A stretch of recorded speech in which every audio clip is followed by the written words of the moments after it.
The Roman legionary's hands were too frozen to grip his sword, a condition the Greek historian Polybius would later describe affecting thousands as they stumbled through chest-deep water, so cold that fingers went numb before they even reached the battlefield. On December 22nd, 218 BC, Hannibal Barca weaponized winter itself. Contemporary sources document what happened next. 40,000 Romans crossed that icy river to face 30,000 Carthaginians. But Hannibal held one decisive advantage the Romans couldn't see: 10,000 cavalry against Rome's 4,000.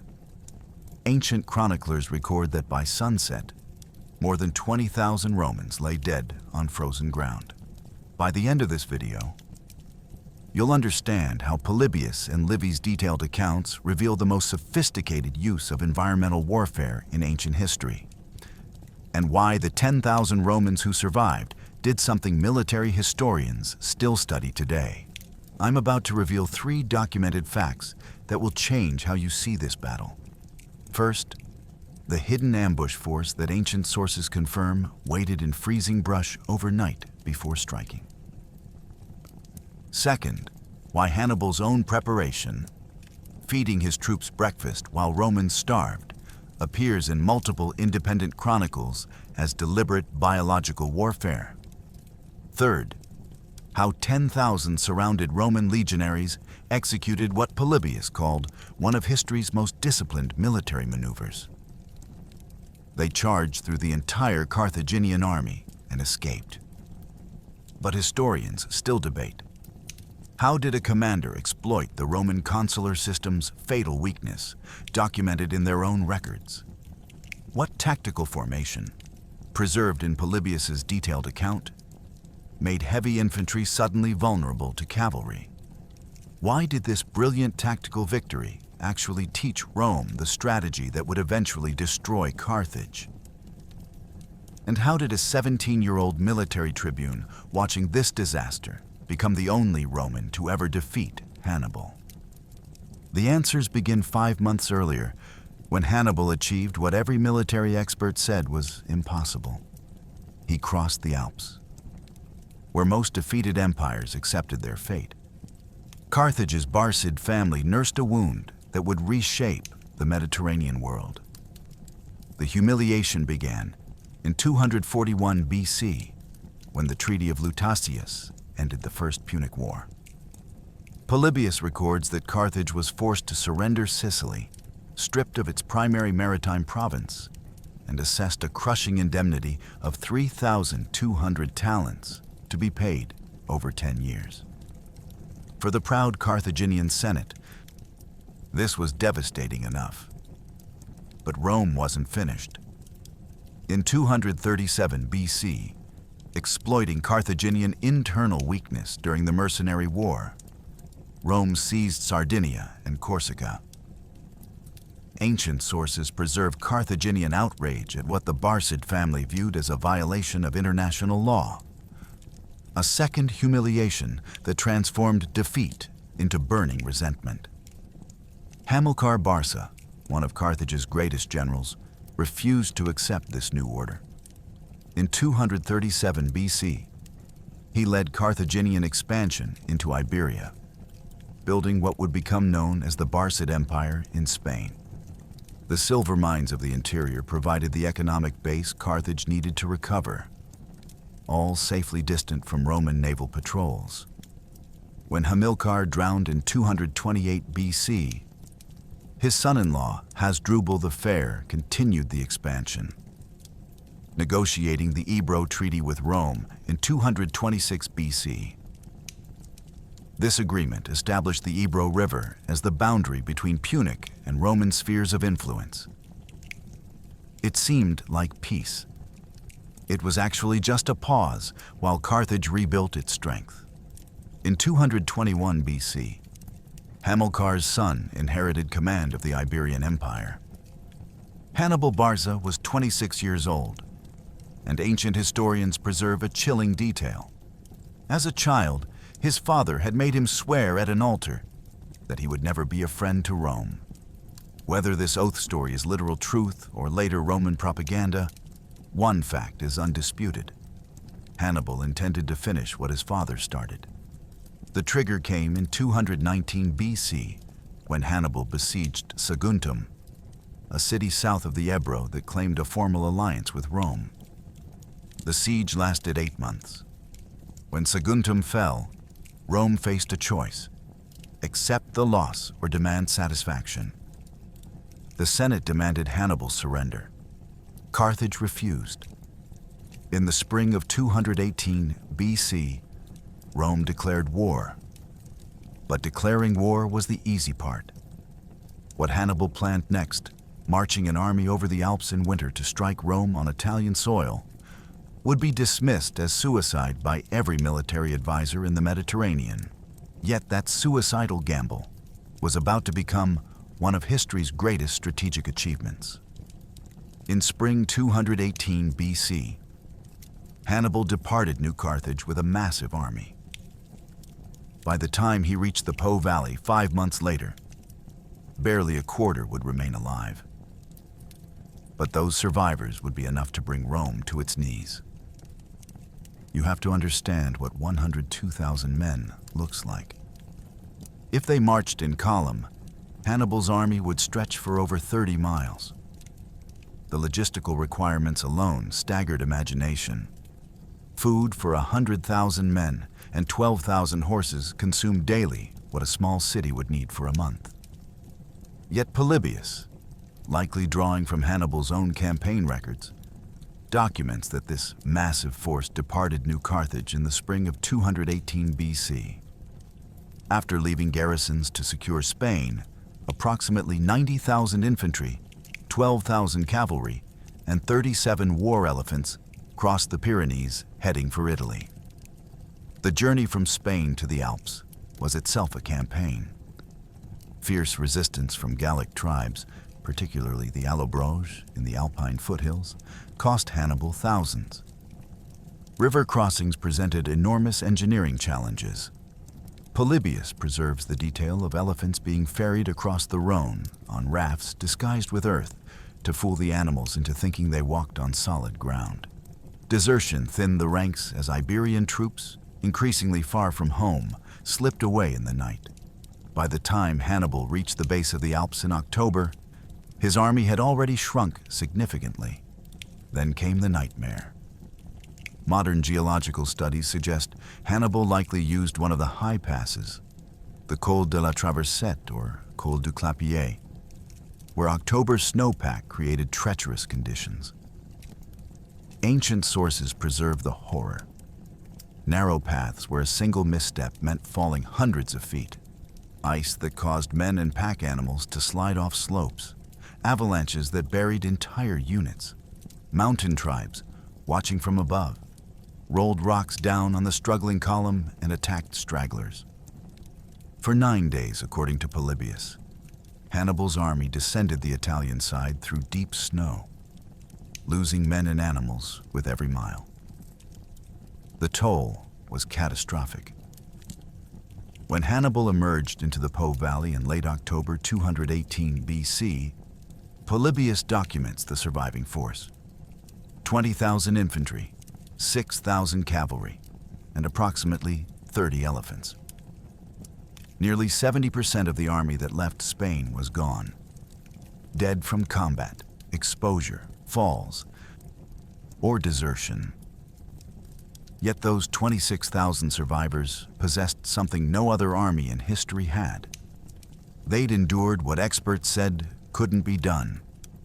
They were emaciated, exhausted, but veteran-hardened into an elite force through shared suffering.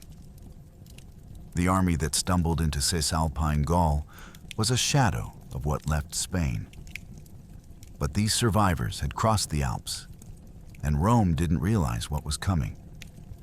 Waiting in the Po Valley was a Roman consul who just attempted to intercept Hannibal at the Rhone River and failed. Now he would try again and nearly lose his life. The 50-year-old consul had made one critical mistake. He assumed Hannibal would need time to recover from the Alpine crossing. Publius Cornelius Scipio was wrong. Originally assigned to invade Iberia with 2 legions, Scipio had attempted to intercept Hannibal at the Rhone River, but arrived too late. Recognizing the threat, he made a decisive choice. Send his brother Gnaeus to Spain with the main invasion force, while he himself returned to Italy to take command of the legions stationed in the Po Valley. It was sound strategy, but Scipio underestimated how quickly Hannibal would move. In November 218 BC, near the Ticinus River, the armies made first contact. Polybius describes this not as a full battle, but as a cavalry engagement, a probing skirmish that would reveal a crucial tactical reality. Roman cavalry, traditionally adequate for Italian warfare, met Numidian and Carthaginian horsemen who trained their entire lives for mounted combat. The Numidians, riding without saddles or bridles, controlled their horses with leg pressure alone, leaving both hands free for javelins. Their fluid, harassing tactics bewildered the more rigid Roman formations. The engagement quickly turned against the Romans. Scipio, commanding from the front in traditional Roman style, found himself in the thick of the melee. Contemporary sources preserve what happened next with remarkable specificity. The consul was severely wounded, nearly captured by Carthaginian cavalry pressing their advantage. In the chaos, a 17-year-old military tribune, Scipio's own son, rallied nearby troops and led a desperate countercharge that saved his father's life. Polybius emphasizes this incident specifically, noting that the young Publius Cornelius Scipio would later become known as Scipio Africanus, the only Roman general to ever defeat Hannibal in pitched battle. The Romans retreated across the Ticinus, destroying the bridge behind them, and fell back to the fortified town of Placentia. Historians recognize this engagement's significance not in its casualties, which were light, but in what it revealed. Carthaginian cavalry superiority wasn't marginal. It was overwhelming. Against 10,000 skilled horsemen, Rome's 4,000 cavalry were outmatched in training, tactics, and leadership. Worse for Rome, Scipio's wound was serious enough to limit his ability to actively command. As the consul recovered in Placentia, he would advocate for a defensive strategy. Wait, train the troops, let winter weaken Hannibal. It was wise counsel, but Scipio wouldn't be the one making decisions. Another consul was racing north from Sicily with fresh legions and something more dangerous than inexperience: ambition. The Roman Republic's greatest strength, preventing any single man from holding absolute power, was about to become its fatal weakness. Tiberius Sempronius Longus, consul for 218 BC, and Scipio's colleague, had been preparing to invade Africa from Sicily when news of Hannibal's arrival in Italy reached him. Ancient sources document his response. He successfully raided Malta in a minor operation. Then, recalled by the Senate after the Ticinus disaster, marched his 2 fresh legions from Lilybaeum to the Po Valley in an impressive 40 days. Polybius explicitly describes what happened when these 2 consuls, one wounded and cautious, one fresh and eager, had to share command of Rome's only field army in northern Italy. The Roman consular system mandated that command alternated daily between the 2 consuls. Each held veto power over the other. This system, designed to prevent tyranny and ensure no single general could become a dictator, worked adequately in normal circumstances. In crisis, it created paralysis, or worse, rash decisions driven by political calculations rather than military necessity. The strategic disagreement was fundamental. Scipio, still recovering from his Ticinus wound, urged delay. His logic was sound. The newly levied troops needed training. Winter would strain Hannibal's supply lines. Time favored Rome's superior resources. Give the legions 2 months of drilling. Let the Alpine crossings toll on the Carthaginians' compound. Avoid playing into Hannibal's hands by fighting on his terms. It was the counsel of experience. Sempronius saw different calculations. Polybius records that he was quote, _0_, driven by a confluence of pressures. His consular term would end in March, less than 4 months away. If he delayed, successor consuls would claim credit for any victory. Rome had numerical superiority now. 4 full legions plus allies, approximately 40,000 men against Hannibal's battered 30,000. Every day of delay allowed more Gallic tribes to join the Carthaginians. The flat terrain west of the Trebia River appeared perfect for Roman heavy infantry to exploit their training advantage. To Sempronius, all strategic logic pointed toward immediate battle. What neither Roman fully understood was that their disagreement wasn't a secret. Hannibal's scouts had been watching the Roman camp for weeks, noting the visible tensions, observing the daily command rotation, reporting back on the impatient consul, eager for glory. While the Roman consuls debated strategy, Hannibal was executing a plan that would turn the winter itself into a weapon. His scouts had found something the Romans missed, and in that oversight lay the seeds of catastrophe. Hannibal's genius wasn't just tactical, it was geographical. While Roman consuls argued, his scouts had surveyed every feature of the terrain west of the Trebia River. What they discovered would determine the battle's outcome. A watercourse, or gully, filled with brambles and thick brush, large enough to hide 2,000 men and horses, yet invisible to anyone not specifically searching for it. Polybius documents this reconnaissance explicitly, emphasizing that Hannibal personally examined the ground. The Romans, focused on the obvious flat terrain that favored their infantry tactics, never noticed the hidden feature. With the ground selected, Hannibal began systematic psychological warfare. Numidian cavalry splashed across the Trebia River daily, raiding Roman foraging parties, attacking outposts, creating constant harassment. These weren't random raids. Polybius's account suggests a pattern. The provocations intensified on certain days, pulled back on others. Modern historians analyzing the timeline note these attacks aligned with Sempronius's command days, when the aggressive consul held authority. Whether this timing was deliberate calculation or fortunate coincidence, ancient sources don't explicitly state. But the pattern existed, and Hannibal was too skilled a commander for such patterns to be accidental. In mid-December, Hannibal made his critical move. He summoned his youngest brother, Hannibal Barca, and gave him command of a picked force, 1,000 infantry and 1,000 cavalry. The best troops in the Carthaginian army.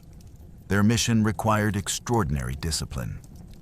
Position themselves in the hidden watercourse overnight, remain absolutely silent and concealed as the battle developed around them, then strike the Roman rear at the precise moment of maximum vulnerability. Ancient sources record that Mago's force moved into position on the night of December 21st. They would wait through darkness and into the next morning, forbidden to light fires, watching the Roman army march past their hiding place without revealing themselves. The trap was set with surgical precision. Hannibal understood something the Romans didn't, that the Trebia River itself would become his first weapon. The watercourse provided the ambush. The cavalry advantage would decide the flanks. But the real killing would begin with something simpler: cold water, empty stomachs, and the calculated provocation that would draw an entire army out of its fortified camp before breakfast. On the night of December 21st, 218 BC, as Mago's 2,000 crouched in frozen brush, the temperature dropped toward the winter solstice's bone-chilling cold. Within hours, Hannibal would demonstrate that wars could be won with breakfast and ice, as surely as with bronze and iron. At dawn on December 22nd, 218 BC, Hannibal's troops sat around fires eating warm porridge made from cheese and grain. Polybius specifically documents this preparation, unusual enough in ancient sources to suggest its importance. Soldiers rubbed their bodies with olive oil or animal fat, a primitive but effective insulation layer against the cold. These weren't random acts of comfort. They were calculated preparations for battle in conditions where physical endurance would matter as much as tactical skill. 3 miles away, Roman soldiers were roused from sleep by the sound of Numidian war cries. They would not eat for 12 hours. Ancient chroniclers record what happened next with remarkable detail. Approximately 1,000 Numidian cavalry crossed the Trebia at first light, attacked Roman forward positions and the camp itself, then wheeled away in apparent flight. It was textbook provocation, and Sempronius, commanding that day according to the consular rotation, responded exactly as Hannibal anticipated. Orders rang out through the Roman camp. Cavalry, pursue and engage. Light infantry, support. Main legionary force, form battle lines and advance. 4,000 Roman cavalry splashed into the Trebia in pursuit of the fleeing Numidians. 6,000 velites, Roman light infantry armed with javelins, followed. Then came the main body. 16,000 Roman citizen legionaries organized in the standard triplex assays formation, backed by 20,000 Italian allied infantry. Approximately 36,000 men in total, roused before breakfast could be prepared, immediately ordered into battle formation, marching toward the icy river that separated them from the enemy. The Trebia River, swollen from winter rains and alpine snowmelt, ran chest-deep that morning. For the average Roman soldier, 5 feet 6 inches tall and carrying 60 pounds of equipment, crossing meant wading through water from waist to chest height. The temperature on the winter solstice hovered near freezing. Sleet fell. Both Polybius and Livy emphasize this crossing's physical toll, unusual specificity that underscores its significance. 36,000 men, empty-stomached and hurriedly equipped, plunged into water so cold that Polybius records fingers going numb before they reached the opposite bank. The physiological effects of immersion in near-freezing water are well understood by modern medicine and align perfectly with Polybius's description. Blood retreats from extremities to protect core temperature. Fine motor control deteriorates within minutes. A Roman legionary's combat effectiveness depended on the ability to thrust with the gladius, throw the pilum, and maintain shield position, all requiring hand strength and dexterity. By the time Roman infantry reached the western bank, thousands were soaked, shivering, entering the early stages of hypothermia. Their hands were so cold they could barely feel their weapons. Against an enemy who'd eaten breakfast and stayed dry, the outcome was already tilting. The mathematical calculation was brutal. A legionary's combat effectiveness depends on physical capacity. Polybius documents that when Roman troops finally reached the Carthaginian position, many could scarcely grip their swords. The first to meet these shivering Romans were not Hannibal's heavy infantry. They were 8,000 Balearic slingers and Numidian skirmishers. And they were about to demonstrate why light troops matter. The first Roman soldiers to die hadn't even reached the main Carthaginian line. They fell to projectiles they never saw coming. 6,000 Roman velites, already exhausted from the river crossing, advanced ahead of the main legionary formation. Standard Roman practice to screen the heavy infantry and disrupt enemy formations before the main clash. What they met shattered that plan within minutes. Balearic slingers, renowned throughout the Mediterranean for accuracy and range, opened fire from positions the cold, tired Romans couldn't effectively counter. a lead sling bullet, accelerating to speeds ancient physics couldn't measure, but modern tests calculated over 60 miles per hour. Could crack a helmet or break bone at over 100 yards. The Balearics maintained distance, raining projectiles while Numidian cavalry executed feigned retreats, charging forward, loosing javelins, then wheeling away to draw impetuous Romans into pursuit. The Velites, trained for skirmishing against similarly equipped opponents, found themselves outmatched. They were cold, hungry, and facing troops who'd prepared specifically for this engagement. Polybius records the outcome with economical prose. The Roman light infantry were driven back onto their own main line. Contemporary accounts don't give specific casualty figures for this phase, but the tactical consequence was clear. The Velites, neutralized early, couldn't perform their screening function. As scattered light infantry retreated through gaps in the heavy formations, they created momentary disorganization just as the main engagement began. For Hannibal, watching from his command position on a low hill, this opening phase confirmed his calculations. The Romans were committed, tired, and their light troops were already defeated. The Carthaginian skirmishers pulled back to the flanks, clearing space for what came next. Roman centurions dressed their lines, closing the gaps where Velites had scrambled through. 16,000 Roman citizens and 20,000 Italian allies stood in their standard three-line formation, hastati in front, principes behind them, veteran triarii in reserve. It was the formation that had conquered Italy, the tactical system that made Rome dominant. Against them stood a Carthaginian line so thin it looked like it would snap on first contact. That appearance was exactly what Hannibal wanted. The legions advanced in their standard triplex aces, 3 lines of 16,000 citizen soldiers backed by 20,000 Italian allies positioned on the wings. Across several hundred yards of frozen ground stood the Carthaginian infantry.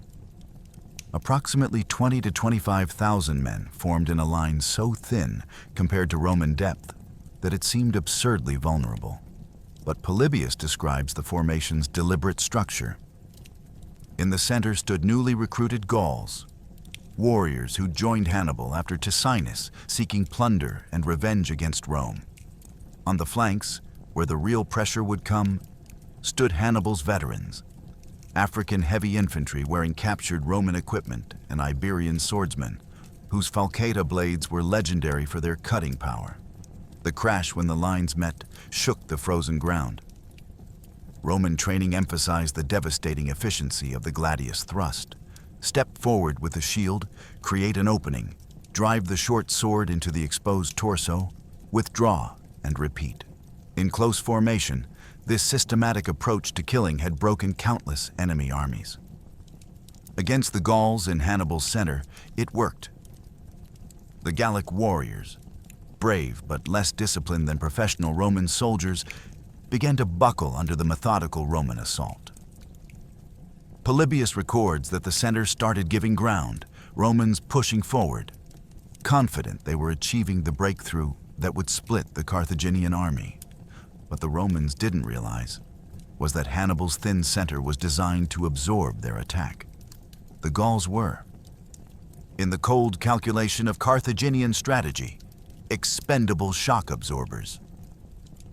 Their job wasn't to win the center, it was to pin the Roman infantry in place while the battle was decided elsewhere. As long as the African and Iberian veterans on the flanks held firm, the buckling center didn't matter. The Romans focused on the Gauls directly in front of them, eyes fixed on what appeared to be imminent victory, couldn't see the catastrophe developing on their wings. Ancient sources document significant Gallic casualties in this grinding central combat. Blood mixed with sleet on frozen ground. Neither side could easily disengage. Once heavy infantry clashed at close quarters, breaking contact meant exposing yourself to enemy blades. The fighting became attritional. Romans gaining ground by yards, Gauls dying but not breaking. For perhaps an hour, this brutal stalemate continued. Centurions shouted encouragement, called for the Principes to relieve the Hastati, rotated fresh troops to the front in the standard Roman tactical sequence. Every Roman eye was fixed on the Gauls in front of them, watching them buckle and retreat, which is why almost no one noticed that the Roman cavalry on both wings had just ceased to exist. While the infantry clashed in the center, Hannibal's 10,000 cavalry had been executing the plan that would decide everything. 10,000 cavalry against 4,000. In ancient warfare, that ratio didn't just favor one side, it guaranteed annihilation. Polybius documents the cavalry numbers explicitly, and Hannibal positioned his mounted force with devastating purpose. Numidian light cavalry on one wing, Iberian and Gallic heavy cavalry on the other, and distributed among them 30 war elephants. North African forest elephants, smaller than their savanna cousins, but still terrifying to horses that had never encountered them. The cavalry engagement began almost simultaneously with the main infantry clash, but its resolution came far more quickly. Roman cavalry, traditionally adequate for fighting other Italian forces, met something entirely different. Numidian riders, controlling their mounts with leg pressure alone, could loose javelins at full gallop, wheel away, and return for another pass without ever presenting a stationary target. As documented in other ancient battles from Gaugamela to Heraclea, horses typically reacted to elephants with pure terror. The unfamiliar smell, the massive size, the trumpet calls triggered panic that training couldn't overcome. Ancient sources record that the Roman cavalry was quickly overwhelmed. The combination of numerical disadvantage, skill disparity, and elephant-induced panic created a collapse that contemporary chroniclers describe as rapid and complete. Some Roman horsemen fled back toward the Trebia. Others scattered north toward Placentia. The survivors from Sempronius's fresh legions, who'd never faced Carthaginian cavalry or war elephants, broke faster than Scipio's veterans, who at least had the memory of Ticinus to prepare them. What mattered wasn't the cavalry casualties themselves, probably 1,000 to 2,000 killed or scattered based on the scale of the rout, but the tactical consequence. With Roman cavalry gone, Carthaginian horsemen wheeled inward toward the exposed flanks of the infantry. The allied Soci, 20,000 Italian infantry positioned on the wings of the main battle line, suddenly faced attacks from their sides. Numidian light cavalry began harassing the Roman rear positions.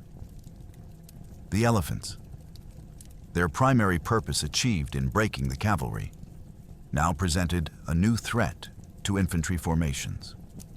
The Allied troops on the Roman wings, already tired from the river crossing and now engaged with Carthaginian infantry to their front, while cavalry pressed their flanks, began to waver. The formation, the tight cohesion that made Roman infantry effective, started to loosen. Gaps appeared. Men glanced nervously over their shoulders at the cavalry threat they couldn't properly defend against.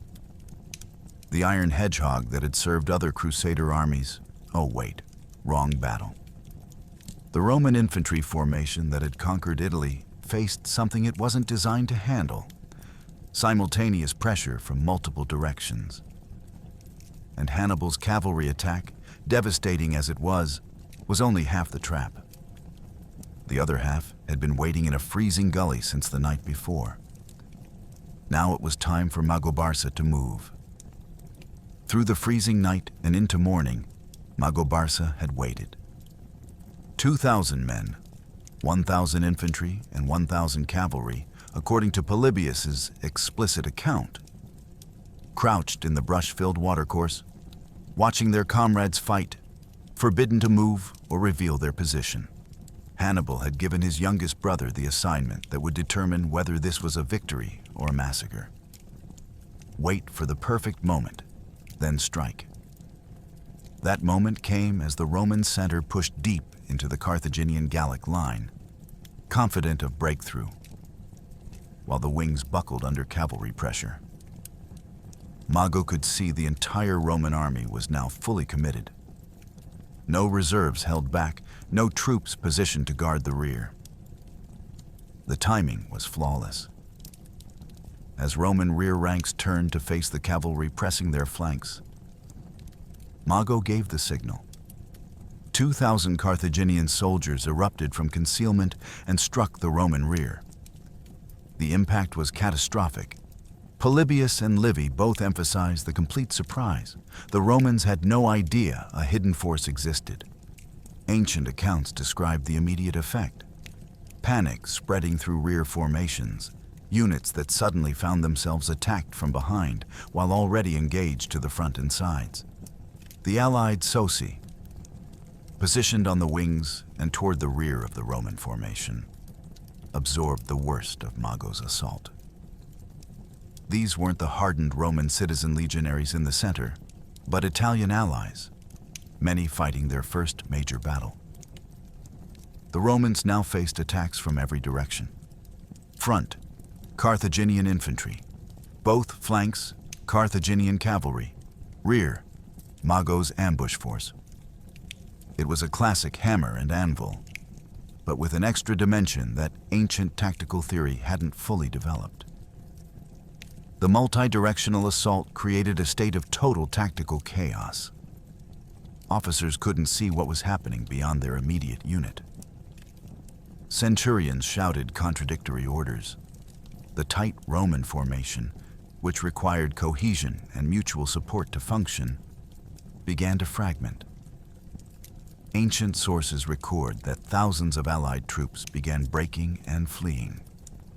Some tried to fight their way back to the Trebia River. Others scattered in whatever direction seemed least immediately threatened. Carthaginian cavalry pursued with relentless efficiency, cutting down men who broke formation. The systematic collapse had begun. Within perhaps 20 minutes of Mago's attack, the Roman wings and rear ranks were disintegrating into panicked rout. But not all Romans broke.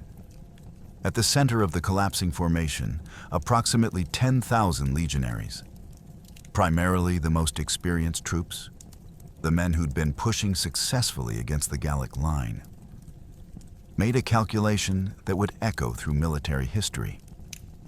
They couldn't retreat. The path to their camp was blocked by the massacre unfolding behind them. The only way out was through. Polybius, writing 70 years later with access to Roman archives and veteran interviews, described what happened next with something approaching disbelief. While 30,000 Romans died or scattered around them, 10,000 legionaries did the impossible.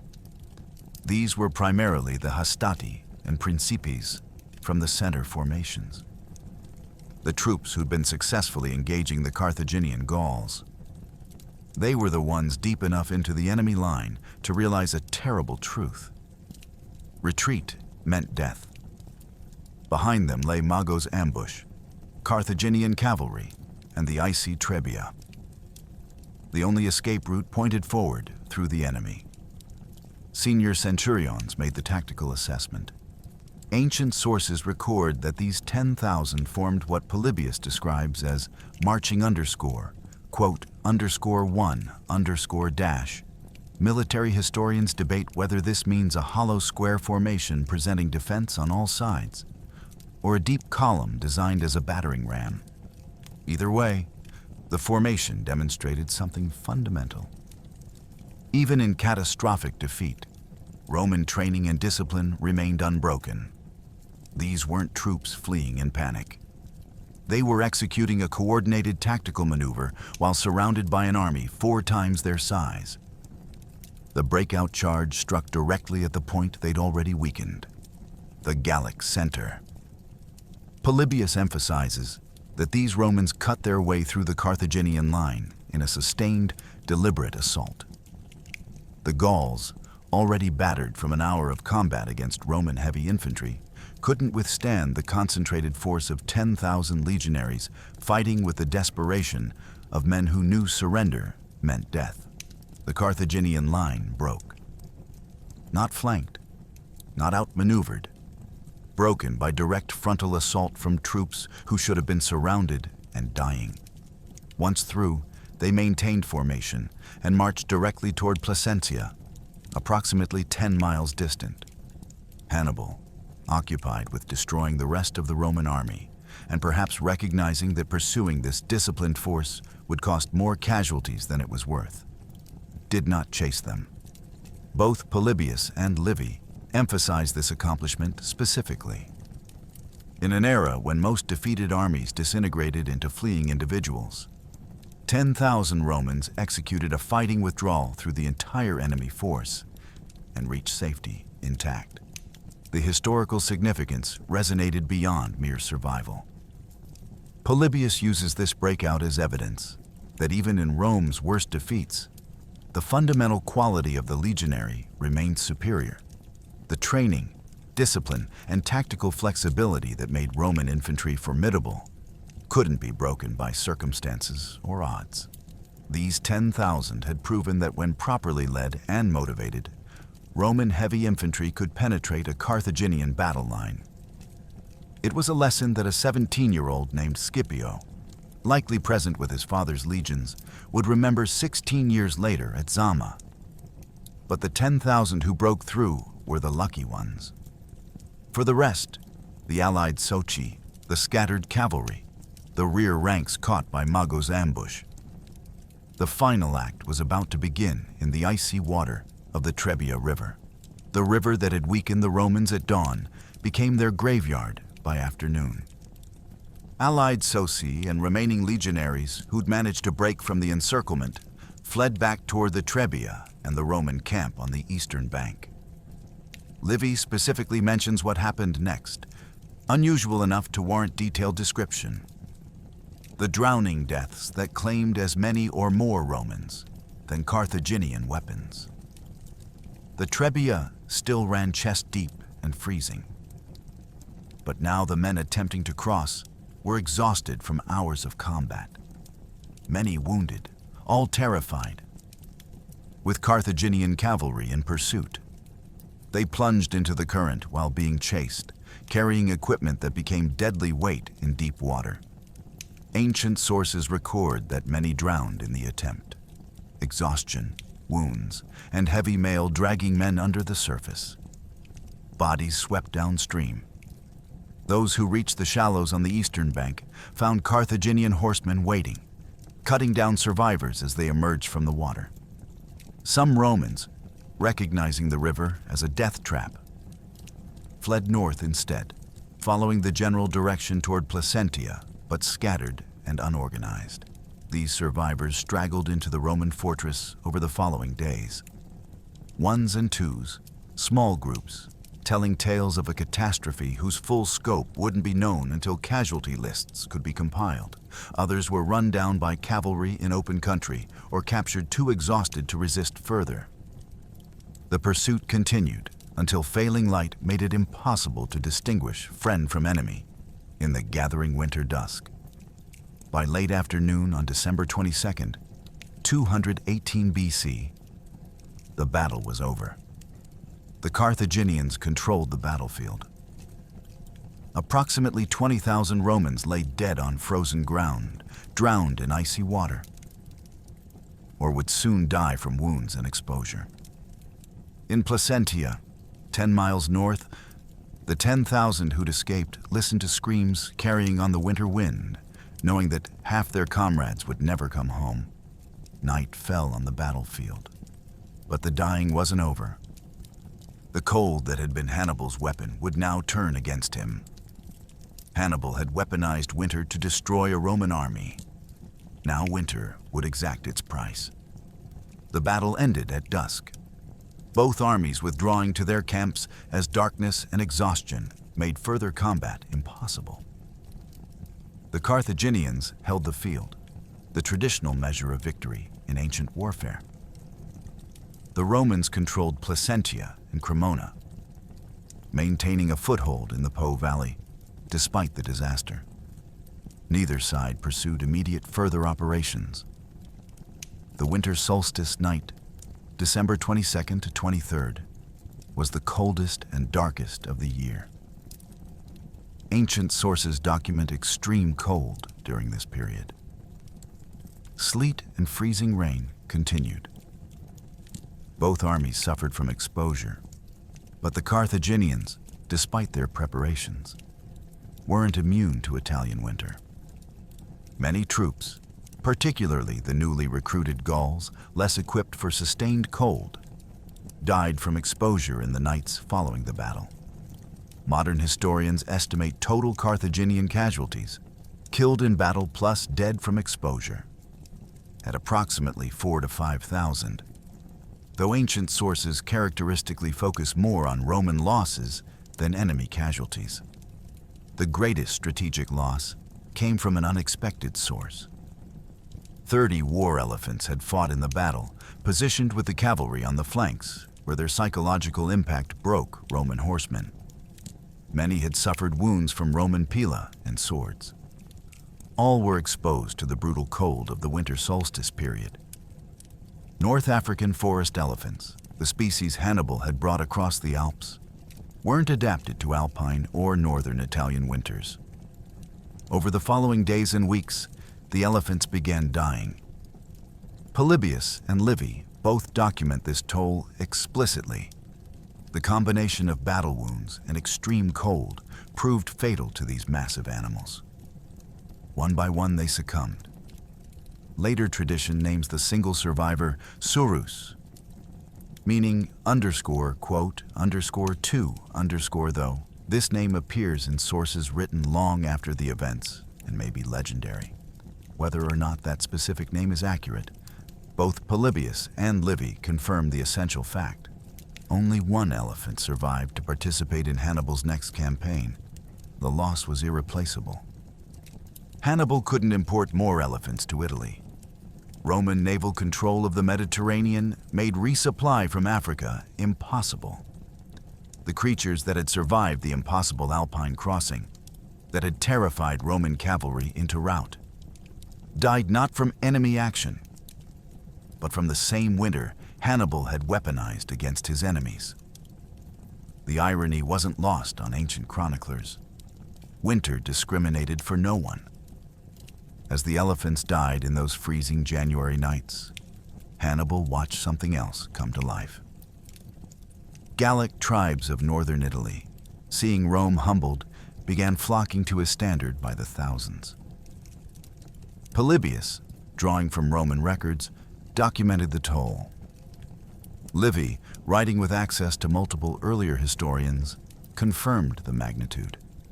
The numbers were catastrophic. Ancient sources record Roman casualties between 20,000 and 30,000 total, killed in battle, drowned in the Trebia, captured, or died from wounds and exposure. Both Polybius and Livy agree on the order of magnitude, even if exact figures vary. This represented approximately 50 to 60% of the 40,000-man Roman army, a casualty rate that defined catastrophic defeat in ancient warfare. The breakdown, reconstructed by modern historians from ancient total figures, reveals the pattern of destruction. Perhaps 10 to 15,000 died in actual combat, cut down in the encirclement, killed by Mago's ambush, or fall into cavalry pursuit. Several thousand drowned attempting to recross the Trebia, overwhelmed by exhaustion, wounds, cold water, and heavy equipment. Between 5,000 and 10,000 were captured. Many too wounded or exhausted to flee effectively. Another 3,000 to 5,000 wounded reached Placentia, where they would either recover or die from infections and exposure in the following weeks. And 10,000, those who'd broken through the Carthaginian center, escaped intact. The allied socii suffered disproportionately. Positioned on the exposed wings where Carthaginian cavalry struck after routing Roman horsemen, then hit by Mago's rear assault, the Italian allies absorbed the worst casualties. This pattern would have political consequences. These losses came from the very communities whose loyalty Rome needed to maintain its Italian confederacy. Carthaginian casualties were, as typical in ancient sources, described vaguely. Polybius notes they were, quote, 3 without providing specific figures. Modern scholarly estimates place Carthaginian losses around 4,000 to 5,000 total, including both battle casualties and deaths from exposure. The majority fell among the Gallic troops in the center who bore the brunt of the Roman infantry assault. The casualty ratio, approximately 5 Roman dead for every Carthaginian, represented a decisive victory achieved at minimal cost. For historical context, ancient battles typically produced 10 to 20% casualties for the victor and 30 to 50% for the defeated. Trebia's 50 to 60% Roman loss rate marked this as among Rome's worst military disasters, comparable only to later defeats at Cannae and the Teutoburg Forest massacre nearly 2 centuries later. The mathematics were undeniable. Hannibal had destroyed more than half the Roman field army in northern Italy in a single afternoon. Then came Hannibal's political warfare. Polybius explicitly describes what happened to the prisoners. Hannibal held a formal gathering and announced that all Italian allied prisoners would be released without ransom. He told them his war was with Rome, not Italy. He fought to liberate Italian peoples from Roman domination. The Roman citizen prisoners, by contrast, were kept as slaves or held for potential exchange. This calculated generosity was strategic. Hannibal sought to fracture the Roman confederacy by proving that alliance with Rome brought only death, while accommodation with Carthage brought mercy. Whether this strategy would ultimately succeed would be tested in the years ahead. For now, the immediate consequence was clear. Rome had suffered a catastrophic defeat, and the news would soon reach the city itself. The messenger reached Rome on approximately December 27th, 4 to 5 days after the battle. By nightfall, the city that had dominated the Mediterranean for a generation understood it was no longer invincible. Polybius describes widespread panic and mourning sweeping through Rome as the news spread. Livy records that the immediate fear was that Hannibal would march directly on the city. An undefended Rome lay only about 300 miles south of the battlefield. The Senate convened an emergency session. Initial reports confirmed massive defeat. 10,000 survivors had reached Placentia, but 20,000 or more were missing, dead, or captured. An entire consular army, 4 full legions plus allied contingents, had been effectively destroyed. Contemporary Romans had no living memory of such a disaster. The First Punic War had been costly, but fought primarily at sea and in Sicily. Now an enemy army rampaged through northern Italy itself, and Rome's best military response had just drowned in the Trebia River. Religious rites and sacrifices were ordered to appease the gods, standard Roman response to military catastrophe, seeking divine favor through proper ritual. More practically, the Senate authorized emergency military levies. New legions began recruitment immediately throughout Italy. The challenge was time. Training recruits, equipping them, organizing officers, and deploying them north would take months. Until then, Rome's defensive position in the Po Valley rested on the battered survivors in Placentia and whatever forces could be scraped together from garrison troops. The Senate also sent embassies to Italian allies, particularly those in regions Hannibal might march through, urging continued loyalty and promising support. The defeats at Ticinus and Trebia had shaken confidence in Rome's military supremacy. If a Carthaginian army could march through the Alps and destroy Roman legions with apparent ease, perhaps the benefits of Roman alliance weren't as certain as previously believed. For the consular elections of 217 BC, Romans chose Gaius Flaminius and Gnaeus Servilius Geminus, Flaminius was known for aggressive tactics and had previously championed legislation popular with common citizens. The choice reflected Rome's psychology. Rather than selecting cautious defenders, they elevated a general known for boldness. This decision would prove disastrous. In 6 months, Flaminius would lead 15,000 Romans into an ambush at Lake Trasimene, where Hannibal would destroy another Roman army. Only after that second catastrophe would Rome finally understand that defeating Hannibal required not just courage, but patience. The appointment of Fabius Maximus as dictator after Trasimene would mark Rome's strategic pivot. The development of the Fabian strategy of avoiding pitched battle, shadowing Hannibal, attacking his foragers, and winning through attrition rather than glory. But that lesson lay months in the future.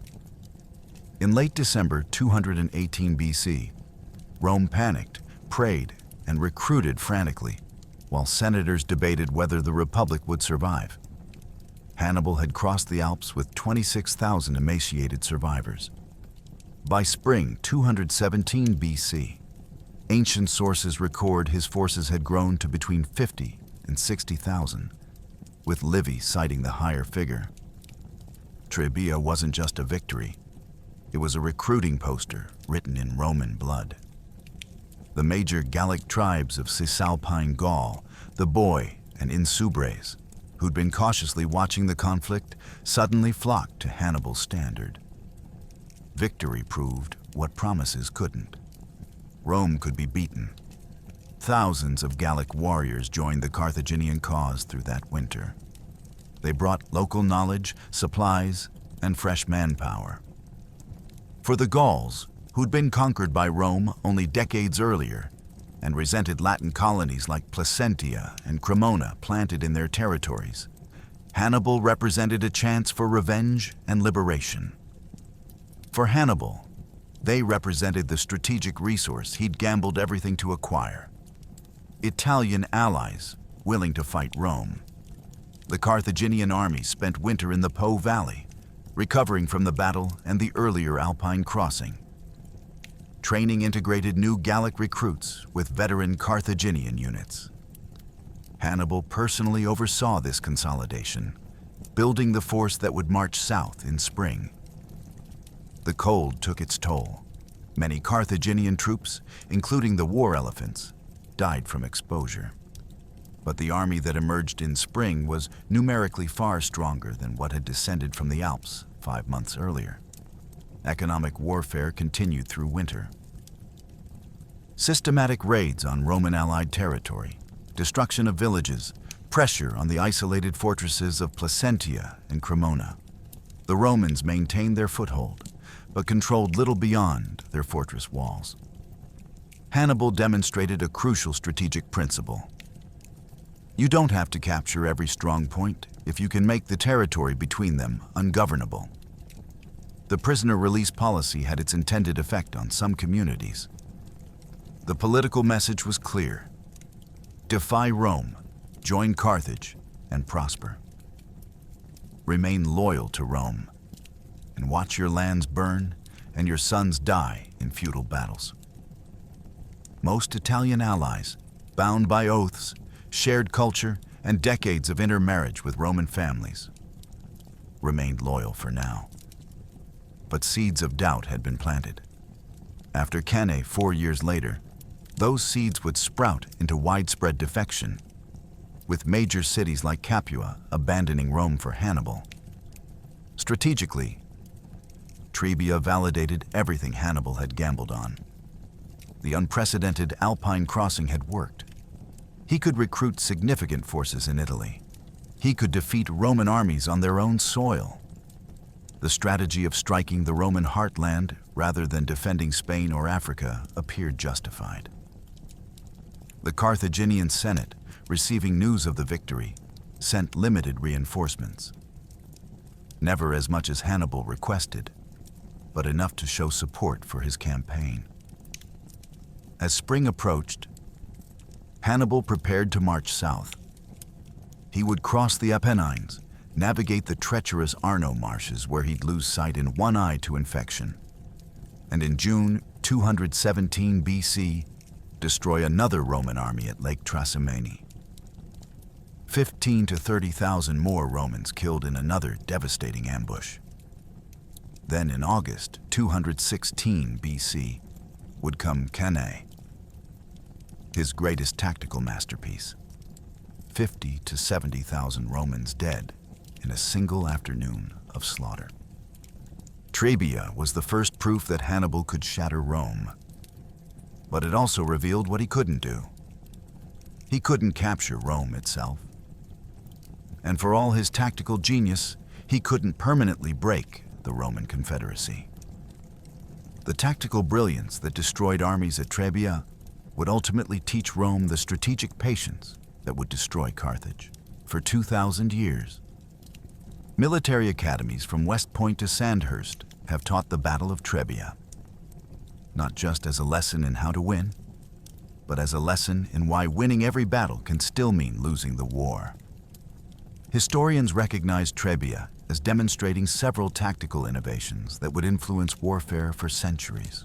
The environmental weaponization using cold, hunger, and exhaustion as deliberate force multipliers established principles that modern military doctrine still studies. The hidden reserve force striking at the perfect moment became a textbook case in ambush tactics. The exploitation of enemy command psychology, targeting the aggressive consul specifically, showed that understanding your opponent's decision-making structure could be as important as understanding their tactics. The multi-directional envelopment, front, flanks, and rear, attacked simultaneously, pressed tactical concepts that would reappear in Hannibal's later masterpiece at Cannae.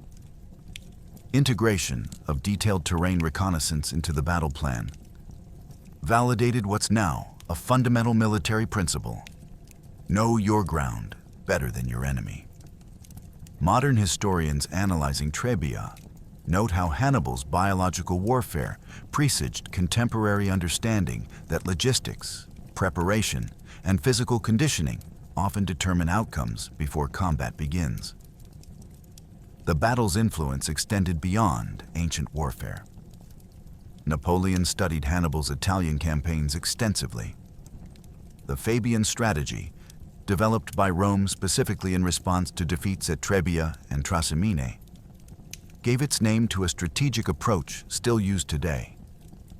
Avoid direct confrontation with a superior opponent. Use attrition and harassment instead.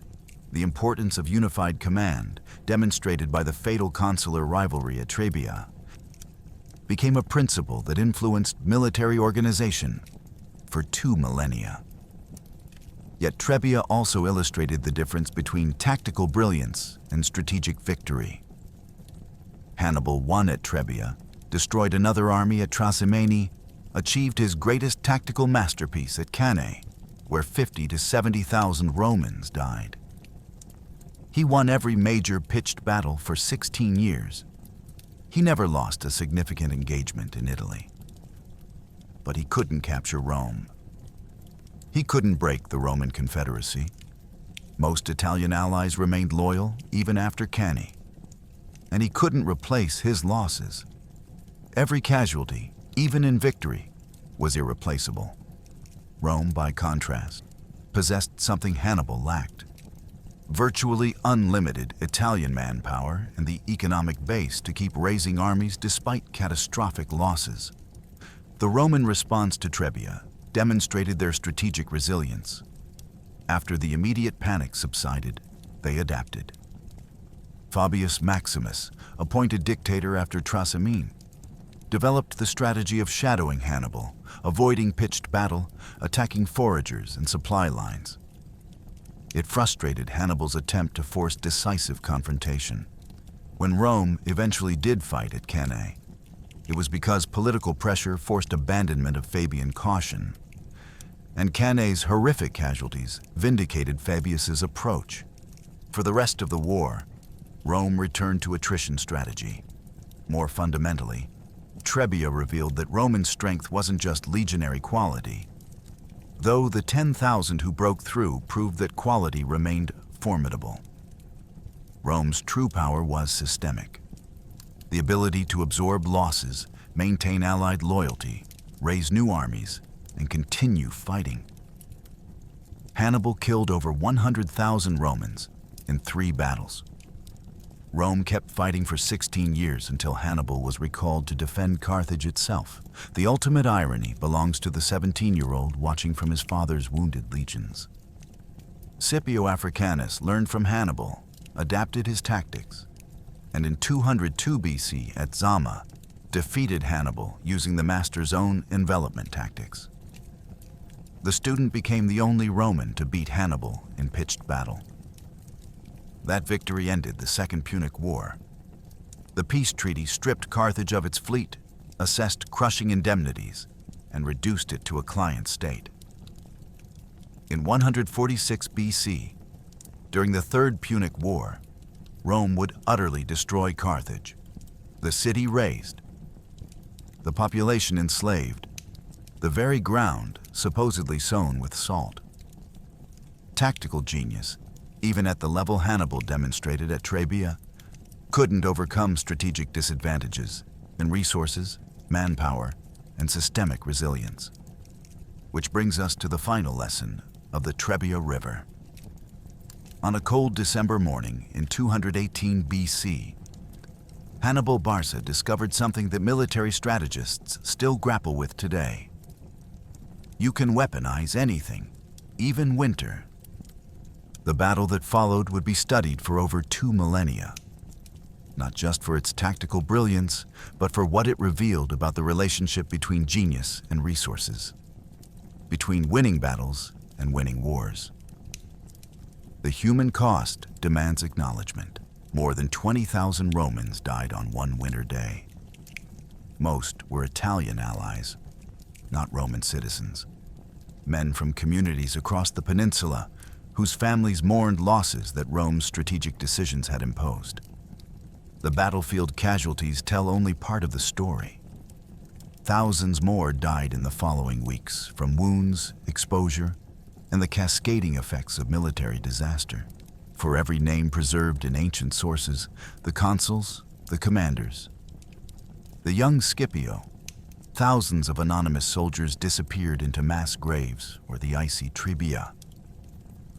Yet from this catastrophe emerged lessons that transcend the specific battle. Tactically, Trebia demonstrated that environment could be weaponized, that reconnaissance mattered, that multi-directional attacks could overwhelm even superior individual troops. The Iron Hedgehog, wait, wrong battle again.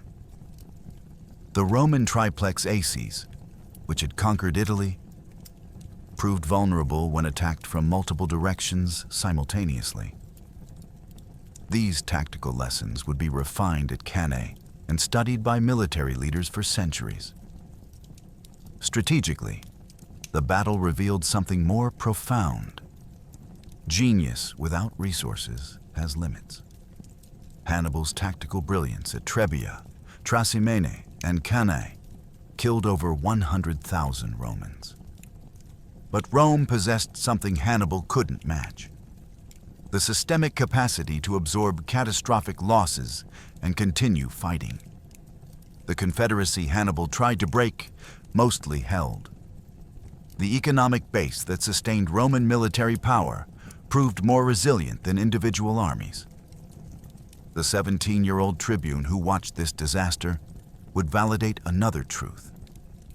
Students can surpass teachers.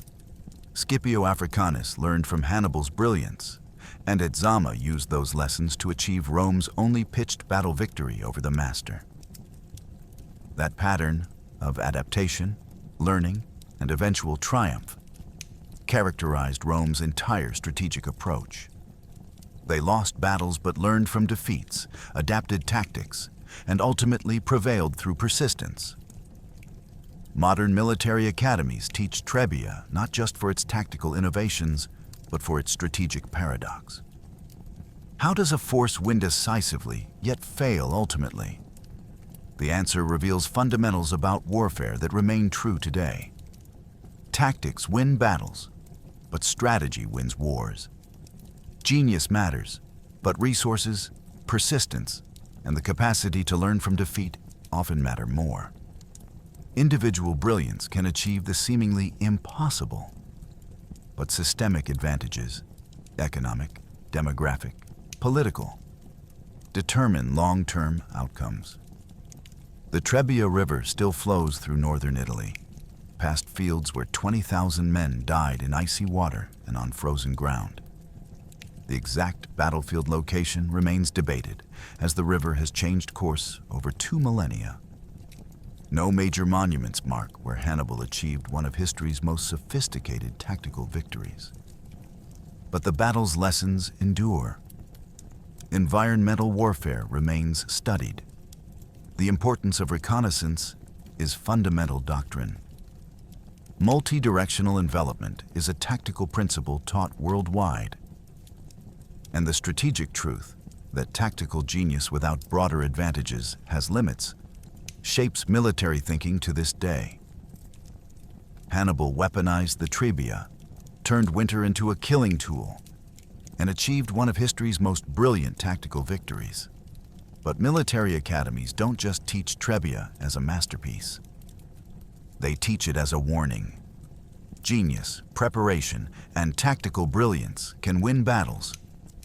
But without economic base, without replaceable manpower, without strategic vision to convert tactical victories into political collapse, even the greatest commander in history will ultimately fail.